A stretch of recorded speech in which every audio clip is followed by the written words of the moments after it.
তো hello everyone, welcome back to another video. আজকে একটু ঘুরতে বেরিয়েছি। চারপাশে মাঠ দেখতে পাচ্ছ, প্রকৃতির সৌন্দর্যটা। আমরা যে সমস্ত গাছের ফুলের ছবি টবি তুলে ছাড়ি, সেই সমস্ত ফুল তো ছেড়ে দাও, ন্যাচারালি কিছু কিছু ফুল রয়েছে, সেই সমস্ত ফুলগুলোও কিন্তু অনেক অ্যাট্রাকটিভ লাগে। আমরা প্রাকৃতিক ফুলের সৌন্দর্য দেখেছি, যেমন আমাদের চারপাশে অনেক প্রাকৃতিক ফুল রয়েছে, তার সাথে সাথেই তোমরা একটা জিনিস লক্ষ্য করে দেখবে যে আমাদের চারপাশে বিদেশি গাছ, এই গাছটার নাম তোমরা কে কে জানো কমেন্ট করে জানাবে।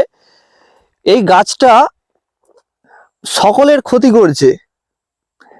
এই গাছটা সকলের কেমন ক্ষতি করছে, এই গাছটা যদি কারোর শরীরে লাগে, অনেকে শ্বাসকষ্ট হচ্ছে, শ্বাসকষ্টের পর যার অ্যালার্জি থেকে লাল হয়ে যায়, এরকম অনেক রকমের প্রবলেম দেখা দিচ্ছে।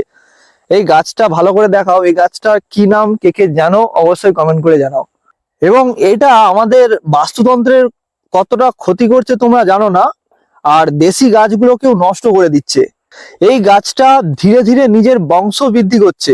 তোমরা যেখানেই দেখতে পাবে এই ক্ষতিকর গাছ, সঙ্গে সঙ্গে কেটে পরিষ্কার করে ফেলে দেবে। আগে এখানে কিন্তু এত গাছ ছিল না। তোমরা দেখো পুরো দূর পর্যন্ত এই গাছের বংশ বৃদ্ধি কতটা হয়েছে, একদম গোটা রাস্তা পুরোটা একদম বনে ভর্তি হয়ে গেছে এই পার্থেনিয়াম গাছে।